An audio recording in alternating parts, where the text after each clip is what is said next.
Hay un tema que nunca habíamos tratado. Sí que hemos tratado cosas que han tenido que ver con los nazis en la historia, ¿no?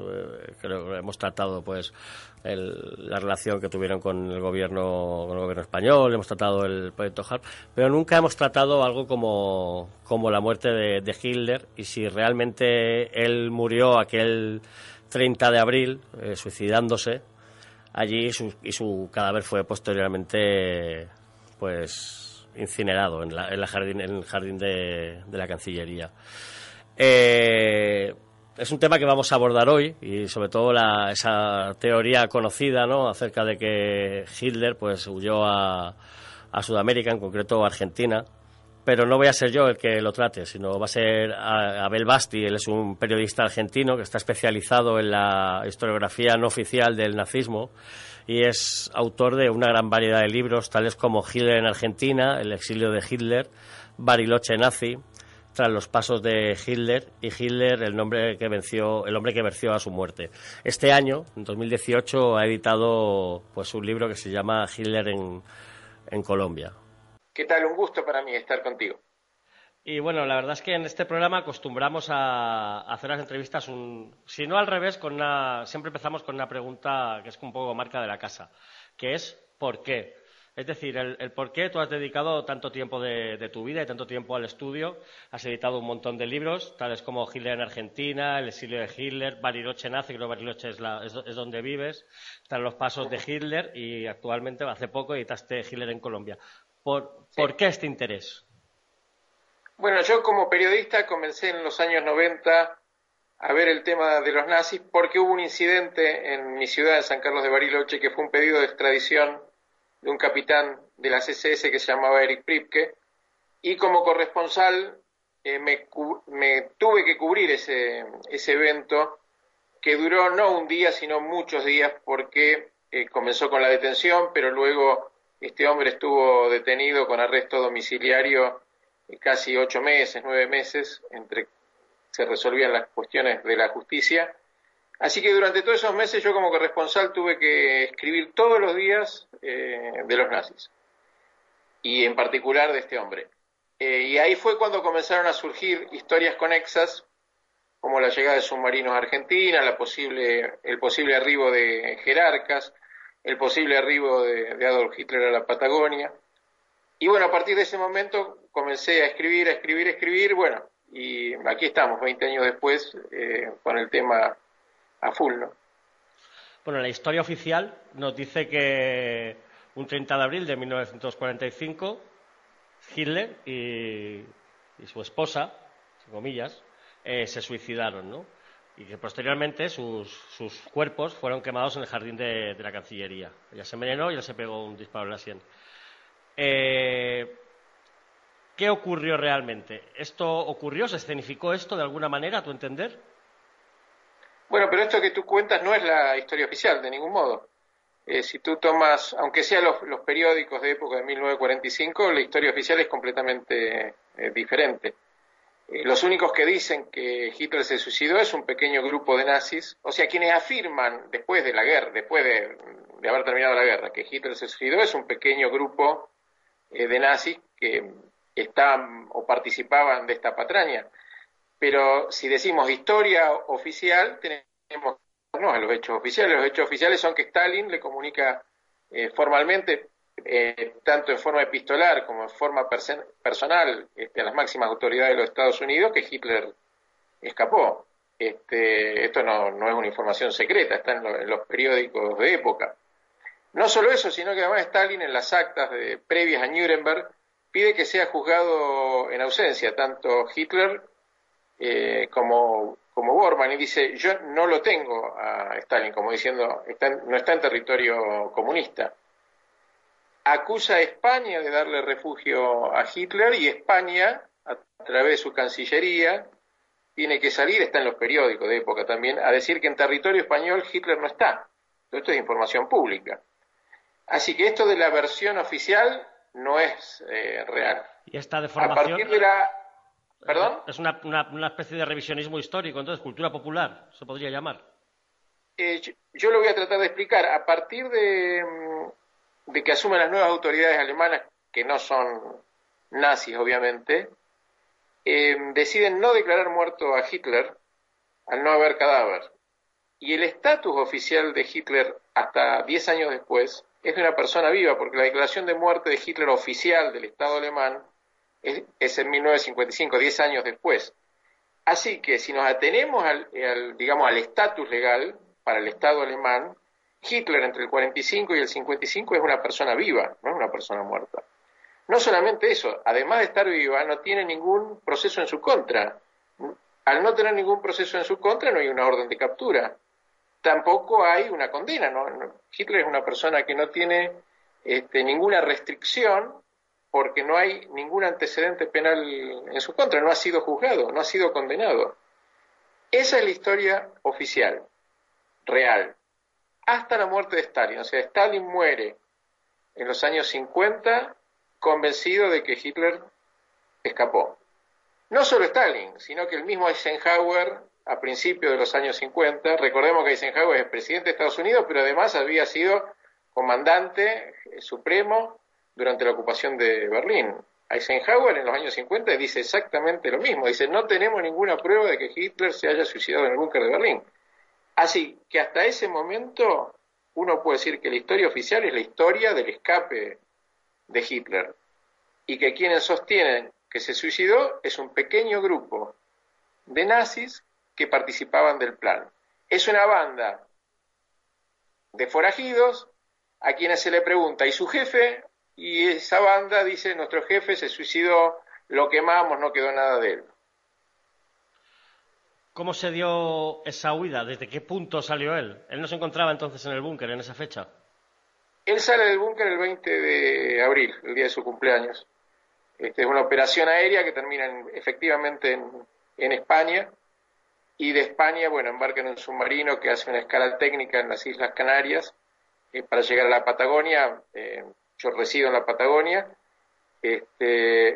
desembarca en la costa atlántica y finalmente es traído a 15 kilómetros de mi casa, donde yo resido, que es una estancia alemana muy grande que se llamaba San Ramón. Llega a Argentina, por lo que estamos viendo, a San Ramón, a esa estancia alemana. ¿Qué vida desarrolla Hitler a partir de ese momento? Hitler es un fugitivo, pero protegido por el poder internacional. Estamos hablando concretamente en esos momentos por los Estados Unidos, que había concertado con los nazis un plan, o había aceptado un plan de evacuación masivo de los nazis hacia América, de las empresas nazis hacia América, a cambio de tecnología, desarrollos industriales y la posibilidad de reciclar a estos hombres que escapaban en la lucha contra el comunismo a partir del mismo año que termina la guerra, ¿no? Porque la Guerra Fría, que va a enfrentar el mundo occidental con el mundo comunista, es a muy poco tiempo. Así que toda esta gente, tal como hoy podemos saberlo a través de la documentación desclasificada, pasa a trabajar para los Estados Unidos en el plan de combatir el comunismo y tratar de tenerlo lo más lejos posible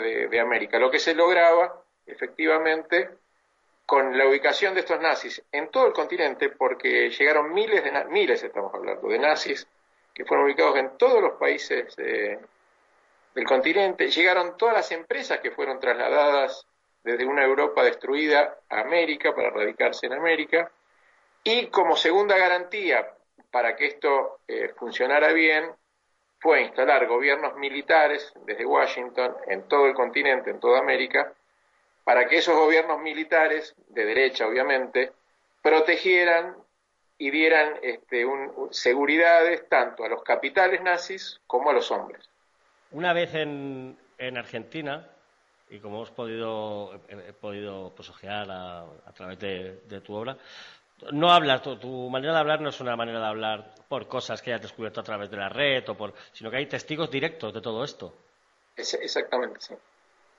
Sí, mi investigación se basa, además de los documentos que hoy tenemos desclasificados, que son coincidentes, con los testimonios de los testigos que yo estoy entrevistando, y te digo estoy porque todavía hay personas vivas y estoy tratando de recuperar esos testimonios, ¿no? De firmar esos esos testigos. Otros han fallecido, pero bueno, tengo sus registros de sus dichos y de sus experiencias personales. Estamos hablando de personas que estuvieron con Hitler en Sudamérica.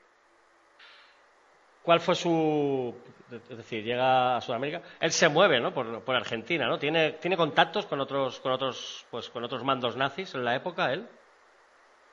Nosotros tenemos que hablar ya de una asociación de capital y de ideología con los norteamericanos. Estamos hablando, digamos, de un mismo bloque de derecha. Y Hitler, bueno, goza de protección absoluta y efectivamente se mueve, no solamente en Argentina, sino que se mueve en distintos países de Sudamérica. Mi último libro se refiere a la vida de Hitler en Colombia, en un par de viajes que hace a Colombia.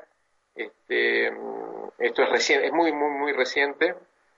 Hay una foto de Hitler en Colombia que tiene la CIA. Yo he accedido al original de esa foto. Esto es lo último, digamos, que tenemos respecto a la investigación, pero sí podemos decir que él se movía libremente, obviamente con identidad falsa y con ciertos resguardos, por todo el continente, por toda Sudamérica.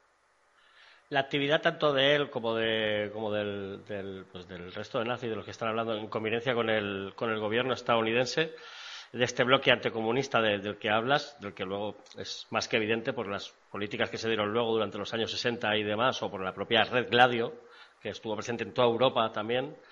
Sí. ¿En qué consistía exactamente? Bueno, había varias aristas. Por ejemplo, todo lo que era guerra química fue transferida desde Alemania hacia Estados Unidos.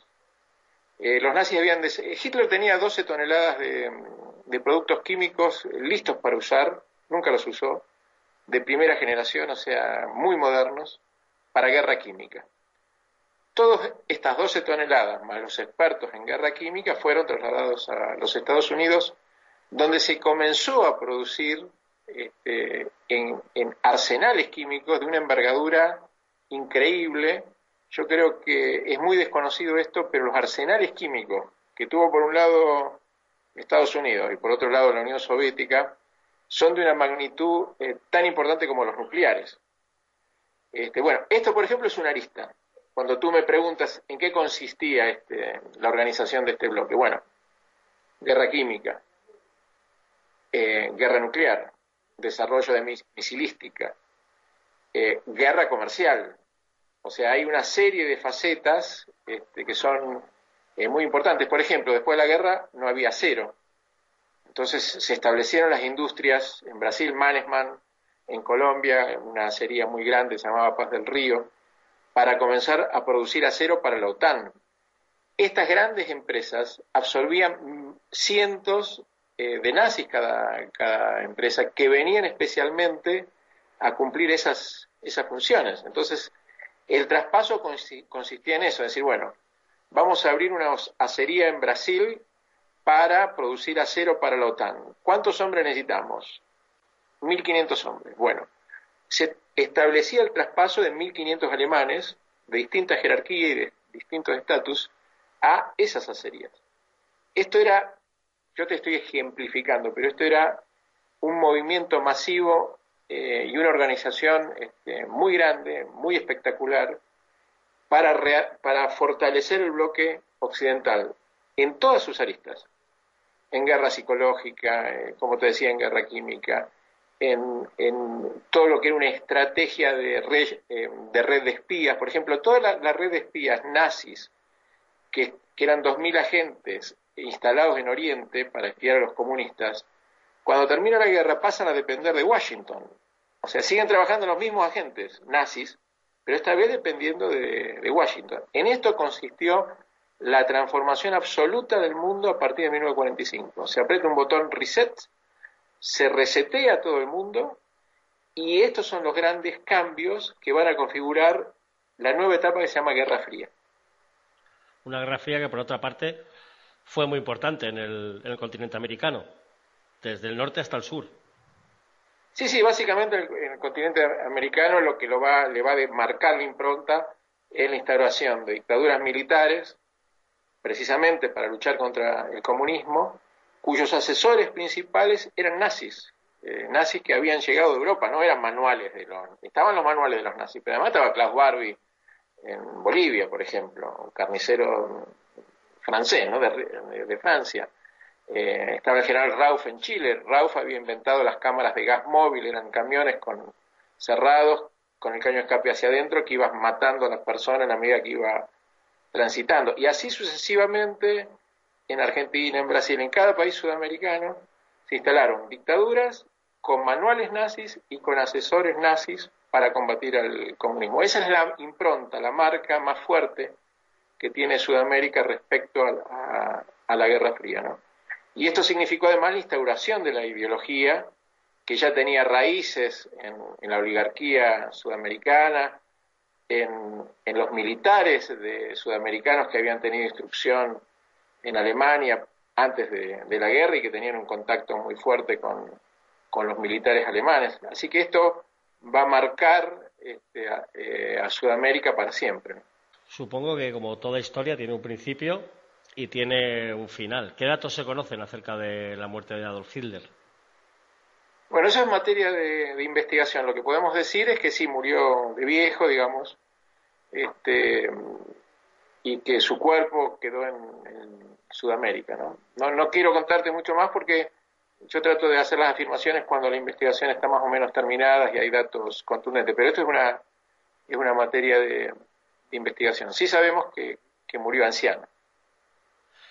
Bueno, Abel Basti, creo que no es poco lo que nos has mostrado hoy, sobre todo esa parte de la historia que no es tan conocida como es la configuración pues en la Guerra Fría de la América del Sur, que se conoció posteriormente con todas estas dictaduras, y en la que, si bien yo sabía que habían tenido cierta influencia, sobre todo la ideología, jamás habría imaginado que estaba tan presente la figura de los nazis subidos a Sudamérica.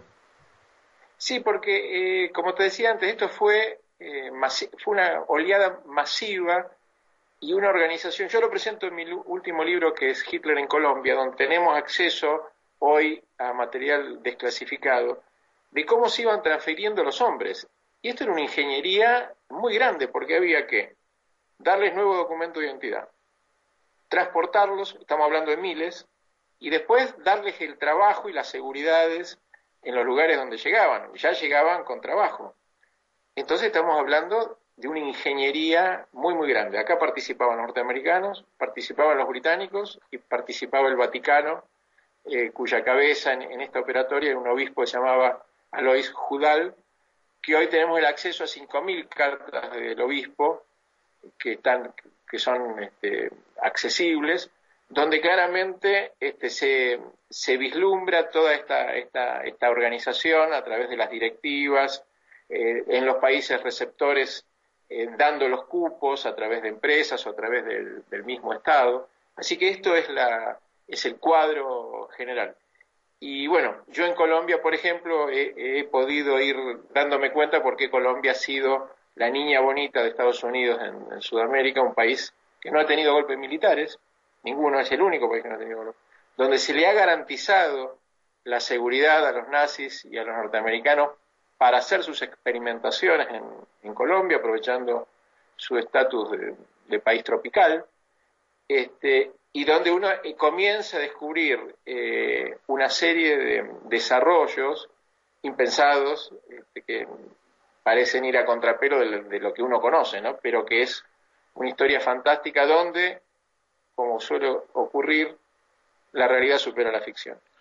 Pues si te parece bien y a modo de despedida, si quisieras, pues el libro se llama Hitler en Colombia, pero si quisieras decirle a nuestra audiencia cómo lo puede conseguir y a través de qué editorial está editado, pues yo creo que estaríamos todos muy agradecidos. Hitler en Colombia está editado por Editorial Planeta. Yo creo que a través de la red es factible conseguirlo. En la tapa de ese libro está la foto de Hitler en Colombia, reunido con otro hombre que se llama Citroën, que era un contacto que tenía él en Colombia. Esa es la foto que se publica en el libro, es la foto que tiene la CIA, con un dossier que se explica en el libro, con un informe bastante largo, donde cuenta cómo esa central de inteligencia se hace del original y del negativo de de la foto. Esto para empezar. Y después, en el libro se van a ver el testimonio de testigos que estuvieron con Hitler en Colombia. Hitler viaja 2 veces a Colombia, una en 1954 y otra mucho más reciente en 1960, que es la que estoy en estos momentos investigando. Iba particularmente a un laboratorio donde se estaban haciendo determinadas experiencias, así que estoy tratando de explicarme a través de la información que voy recibiendo de los testigos qué estaba haciendo Hitler en Colombia durante esos años y por qué ese particular interés en Colombia. Esperemos que sea la primera de muchas colaboraciones. No, efectivamente, es un tema que tiene todavía muchos puntos en negro. Yo siempre digo, esto es un rompecabezas donde uno va agregando piezas. Tenemos la pata de la vaca, tenemos la cabeza de la vaca, la cola de la vaca. Ya sabemos que es una vaca, pero nos faltan algunas piezas para completar la imagen de la vaca. Pero ya sabemos que es una vaca. Hitler no murió en el búnker, vivió en Sudamérica. Esto es la vaca sin completar, pero es la vaca. Y ahora vamos rellenando las piezas que nos van faltando. Esto que tú decías, cómo murió, dónde murió, tuvo hijos, su esposa lo sobrevivió, qué pasaba con estos acuerdos con los norteamericanos. Bueno, estas son las piezas que hay que ir llenando para tener el rompecabezas completo. Posiblemente no lo tengamos nunca, pero por lo menos tengamos muchas piezas de ese rompecabezas. Sin lugar a dudas, lo que sí que es cierto es que en este rompecabezas has reconstruido un poco los marcos y por lo menos nos ayudas a tener una visión de cuál fue el tablero del juego, que no es poco, visto el desarrollo posterior de la historia. Sí, yo creo que Hitler es solamente la punta del iceberg. Parece lo más espectacular, lo más sensacional, pero no es lo más importante.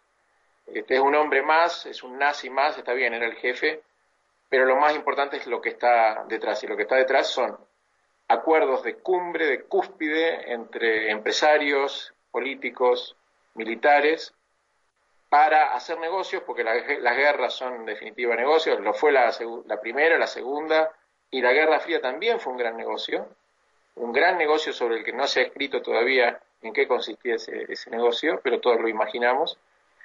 Y todo esto que está detrás de esta historia es precisamente lo más importante. No es Hitler, es esta trama de complicidades que ha hecho que el mundo sea peor, que ha hecho que murieran muchas personas y que siguen muriendo muchas personas, que ha justificado para esas matanzas preceptos que realmente son abominables y que nos ha llevado a la actual situación de un mundo peor. Pues dicho esto, muchísimas gracias y un placer tenerte en nuestro programa. No, por favor, gracias a ustedes.